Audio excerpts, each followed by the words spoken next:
వినిపించట్లేదు. Sound sound పెంచాలి. DTS లాగా ఉండాలి. గంట మోగినట్టు ఉండాలి. ఇదో నచ్చితేనేనయ్యా వన్స్ మోర్లు కొట్టేది. కమాన్ పెద్దగా చెప్పా. పంతులు గారు మీరు కానివ్వండి. జాత వేదో మమావహ తామావహ లక్ష్మీమరపగామనిం యస్యాం హిరణ్యమగామస్యా వృషాణహం అశ్వపూరారథమధ్యమహస్తనాదా ప్రబోధినిం కాసోమోస్య హిరణ్యప్రాకారామార్ధాం దురంతో తృప్తయంతిం ఓం ప్రకృత్యానమః సర్వభూతాహితప్రదానమః శ్రద్ధానమః పరమాత్మనః శుచానమః స్వాహానమః. ఏం మాట్లాడుతున్నావు నువ్వు తాగవా తోలవా?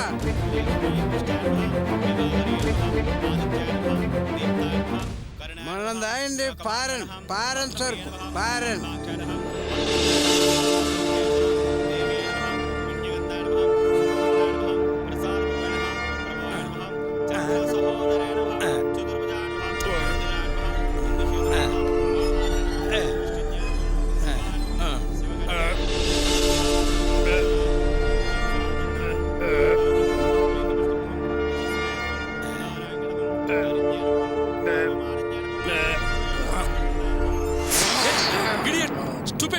ఏంటిది?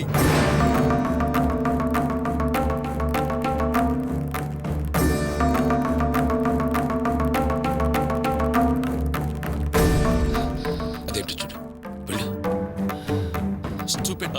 సారీ సార్, అటు పక్కకి వెళ్దానండి. వాష్ చేసుకుంటారండి. ఏ Ram, go and see, take him out. Okay sir, పద. ఏంటయ్యా ఇది? పైగా మందు తాగొచ్చి ఇలా చేసావు.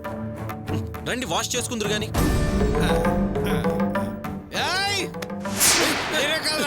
నాకు ఫుల్గా మందు పోసి నన్ను పరిస్థితికి తీసుకొచ్చారు.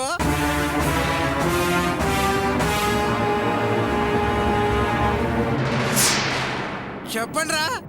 ఏంటండి మందు బాగా తలకెక్కినట్టుంది. ఏం మాట్లాడుతున్నారో తెలియకుండా మాట్లాడుతున్నారు. కాస్త చూసి మాట్లాడండి. ఎవడరా మత్తులో ఉంది? ఈ రంగయ్య ఎంత మత్తులో ఉన్నా నెక్కచ్చిగా కరెక్ట్ గా మాట్లాడతాడు తెలుసా? సార్ ఇప్పుడు ఈ గొడవంతా అనవసరం. ముందు పదండి సార్, చెప్పిన మాట వినండి. ఫుల్గా మందు పోసి పైగా నేను మత్తులో మాట్లాడుతున్నానంటారా మిమ్మల్ని? ఊరికే ఆర్గ్యుమెంట్స్ వద్దు సార్, ముందు పదండి సార్. ఇది విఐపీలు కూర్చునే ప్లేస్. ఎవడరా విఐపీ ఇక్కడ? ఇక మాటలు వద్దు, ముందు బయటికి పదండి. పదండి. రావయ్యా. చాలు నడు.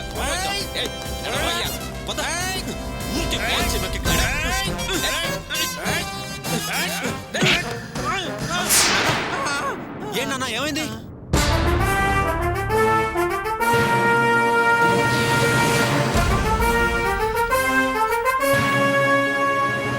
వాళ్ళను కొడుతున్నారా?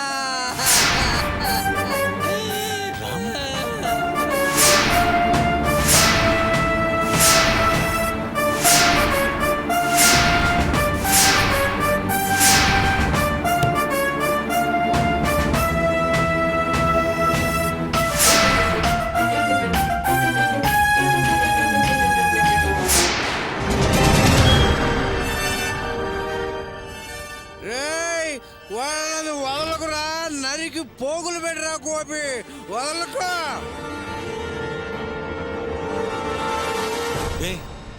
నువ్వేం చేస్తున్నావు ఇక్కడ? నేను అసలు లోపలికి రానిచ్చారు? పద. గోపి నేను చెప్పేది విను, ఆవేశపడకు. ఏంట్రా నువ్వు చెప్పేది నేను వినేది? కావ్య పెళ్ళిని ఆపాలని వచ్చావా? నడు బయటికి. కాదు గోపి, నేను చెప్పేది విను. అల్లుడు గారు అతను నేను చేయకండి, నేను చెప్పేది వినండి. మాయ గారు, వీడి గురించి మీకు తెలీదు. ఒకప్పుడు కావ్య జీవితం నాశనం చేయాలని చూస్తుంది వీడే. పెద్ద 420 కాడు. రాదు గోపి. అది కాదు ఇతను. బావా నువ్వు తెలియకుండా మాట్లాడుతున్నావు. వీడు పక్కా ఎదవనా కొడుకు. ముందు నువ్వు ఆవేశపడకు. నా మాట వినండి, నేను చెప్పేది వినండి.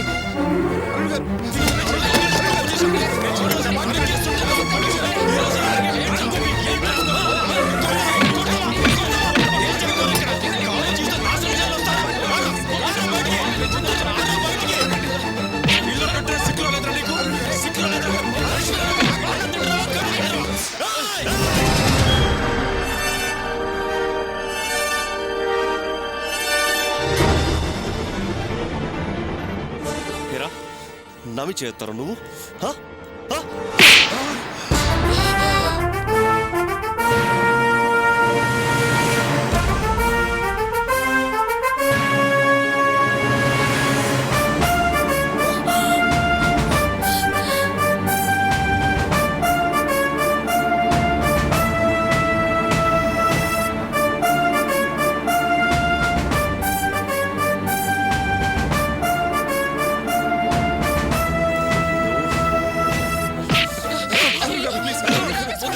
పట్టుకోండిరా, అని పట్టుకోండిరా.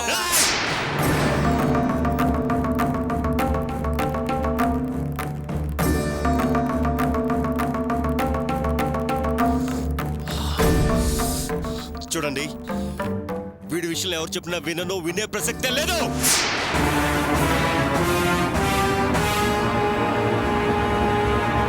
ఆ రోజు పార్కులో నమ్మి చేయి చేసుకున్నాడు. అప్పుడు అంతు చూడవలసింది. ఏదో మీరందరూ బ్రతిమిలాడని క్షమించి వదిలేసా.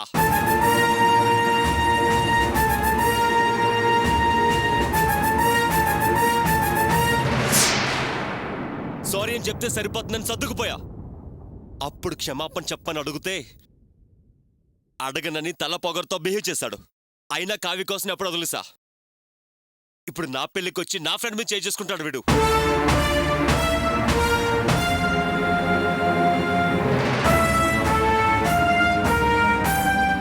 రేయ్, నువ్వేనా పిస్తావా? హ? రౌడీవా? గుండావా? ఏయ్!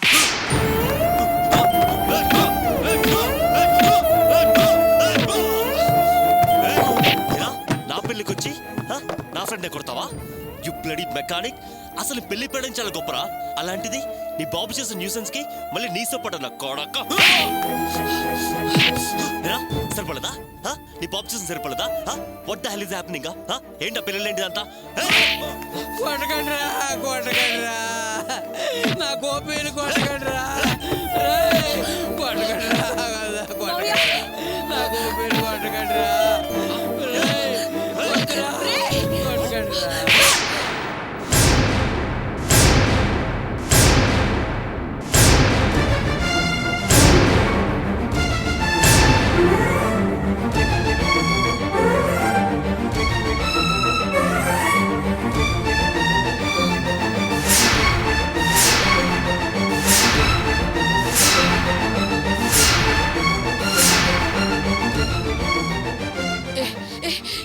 ఏంటి నువ్వు చేసిన పని?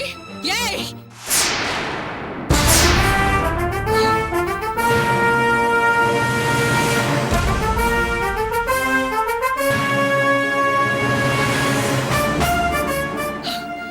నీ అల్లుడి గారిని కొట్టగానే దెబ్బ నీకు తగిలినట్టు షాక్ అయిపోయావేంటి?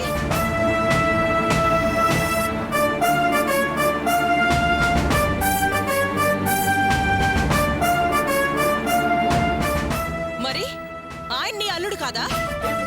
ఇతను ఆయన్ని కొడుతుంటే అలాగే వేడుక చూస్తున్నట్టు చూస్తూ నిలబడిపోయావేంటి?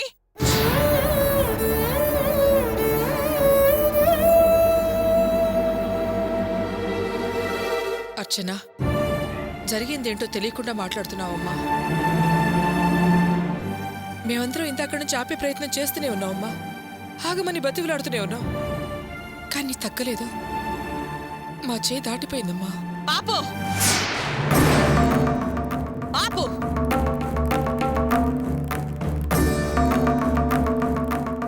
ఇంకేం చెప్పాలని ప్రయత్నించుకో. మమ్మల్ని ఎంతగా అవమానించాలని అనుకున్నావో అంతగా అవమానించావు.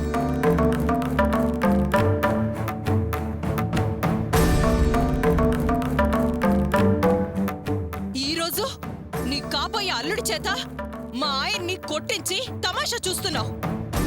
ఇవాళ ఏమైనా సరే నీ మనసులో ఉన్న ఉద్దేశం ఏంటో నేను తెలుసుకోవాలి.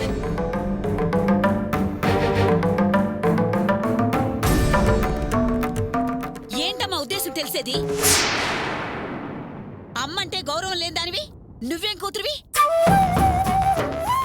కళ్యాణ మండపంలో ఇంతమంది ముందు నా కొడుకు చెంప చెళ్ళు అనిపిస్తావా? అదేంటమ్మా అని అడిగిన తల్లిని ఎదిరించి పొగరుగా మాట్లాడతావా? అసలు అసలు నువ్వెవరా నా కొడుకుని కొట్టడానికి? ఏయ్, అసలు నా మొగుడిని కొట్టడానికి నీ కొడుకు ఎవరు?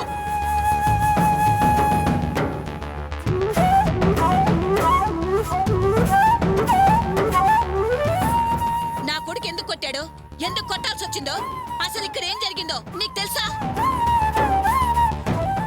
కనీసం తెలుసుకునే ప్రయత్నమైనా చేసావా? అన్నీ తెలిసిందల్లాగా హడావుడిగా వచ్చి ఆవేశంలో నా కొడుకు మీద చేయి చేసుకుంటావా?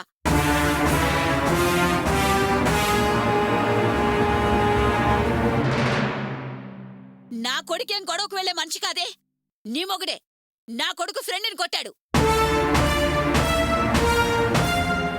ఈ రామని కొట్టాడు.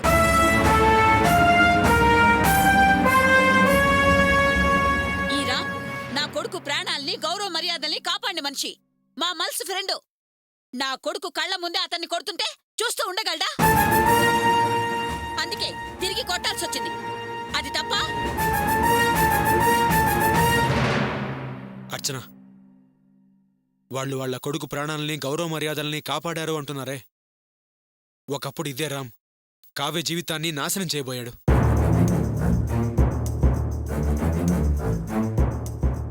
మళ్ళీ వాడు ఏదైనా వెధవ పని చేస్తాడేమోనని చెప్పి నేను ఆ రామ్ను కొట్టాను. అంతేగాని వాడంటే నాకేమీ కాదు బావా. రాము ఇప్పుడు అప్పట్లా లేడు, మంచివాడిగా మారిపోయాడు.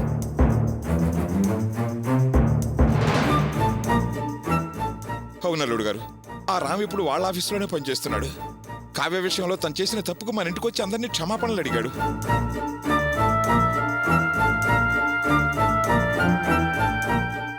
మేం జరిగిందంతా మర్చిపోయి అతన్ని క్షమించి మనలో కలుపుకున్నాం. ఇప్పుడు అతను మన కుటుంబంలో ఒకడే. జరిగిందేంటో అతనేంటో పూర్తిగా తెలుసుకోకుండా బావగారేనమ్మా అతని మీద చేయి చేసుకున్నారు. ఏమన్నా? ఎక్కడి నుంచో వచ్చినవాడు మీ కుటుంబంలో ఒకడైపోయాడు, మేము పరాయి వాళ్ళం, అంతేగా? అయ్యో, అలాని కాదమ్మా. మరి ఎలా? ఎక్కడి నుంచో వచ్చాడు, క్షమాపణలు అడిగాడు, క్షమించారు, అంతా కథలో జరిగిపోయింది. కానీ ఇంత జరిగినా మాకెవరూ చెప్పలేదు అంటే మేం పరాయి వాళ్ళం అనే కదా? అలాంటి ఉద్దేశం ఏం లేదమ్మా. పెళ్లి హడావుడిలో ఏదో చెప్పలేదు, అంతేనమ్మా. ఓ, మీరు మాకు ఎందుకు చెప్పలేదో నాకిప్పుడు అర్థమైంది. మొదటి నుంచి మాకు ఏమీ చెప్పదలుచుకోలేదు, చెప్పలేదు. పరాయి వాళ్ళగానే చూశారు, పరాయి వాళ్ళగానే ఉంచారు.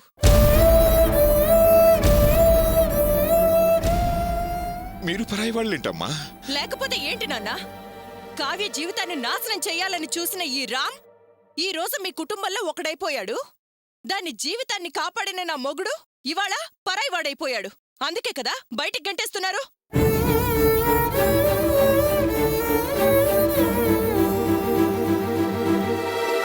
ఆ రోజు మీరు అమ్మ విజయవాడలో ఉన్నప్పుడు కావ్య సమస్యలో అన్నయ్యని జైలుకి పంపించిన ఈ రామ్ ఈ రోజు మీ కుటుంబంలో ఒకడైపోయాడు. ఈ విషయం ఎక్కడ అమ్మకి తెలిస్తే ఏదన్నా అవుతుందేమోనని భయపడి కష్టపడి అన్నయ్యని బయటికి తీసుకొచ్చిన నా మొగుడు ఈ రోజు వేరే వాడైపోయాడు.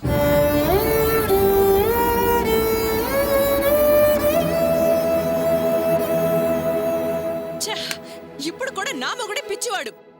వీణ్ణి చూసి ఎక్కడ కావ్య జీవితం నాశనం చెయ్యాలని వచ్చాడేమోనని చేయి చేసుకున్నారు. అది తప్పే అయిపోయింది. ఆ తప్పుని మీరందరూ ఆయన మీదకే నెట్టాలని చూస్తున్నారు. ఆపు అమ్మా, ఆపు. ఏవో ఫ్లాష్ బ్యాక్లు చెప్పేసి మీ ఆయన చేసిన తప్పుడు పని కప్పిపుచ్చాలని ప్రయత్నం చేయకు. మీ మామగారు పెళ్లిలో తాగేసి వచ్చి మండపం అంతా చండాలం చేశాడు. మీ ఆయన మా అబ్బాయి ఫ్రెండ్ని కొట్టి ఆయన తండ్రి చేసిన దాన్ని మర్చిపోయేలాగా చీప్ ట్రిక్స్ ప్లే చేస్తాడు తెలుసా? Right dad, you are right, absolutely right. I feel ఇన్ని రోజులు మన రామ్ మీద పగ తీర్చుకోవడానికే దాక్కుని కూర్చున్నాడు.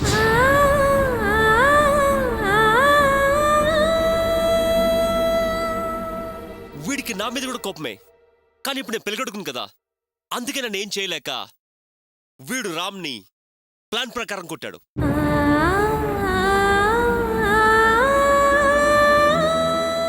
ఈవిడ కరెక్ట్ టైం చూసి నన్ను కొట్టింది. It's all plan dad, it's all plan. మాకే నీలాగా పగ తీర్చుకునే బుద్ధి లేదు. ఆ రోజు నా భర్తని నీ కాళ్ల మీద పడి క్షమాపణ అడగమన్నావు. నేను కుదరదని అడ్డుపడ్డాను. అవన్నీ నీ మనసులో పెట్టుకుని మా కుటుంబాన్ని అవమానించాలని కావాలనే నీ ఫ్రెండ్ చేత మావయ్యకి మందు తాగించి ఇదంతా చేసావంటాను. దానికి నీ బదులేంటి? చాలే ఆపు. కావ్య నువ్వు మాట్లాడకమ్మా. అమ్మా నువ్వాగు.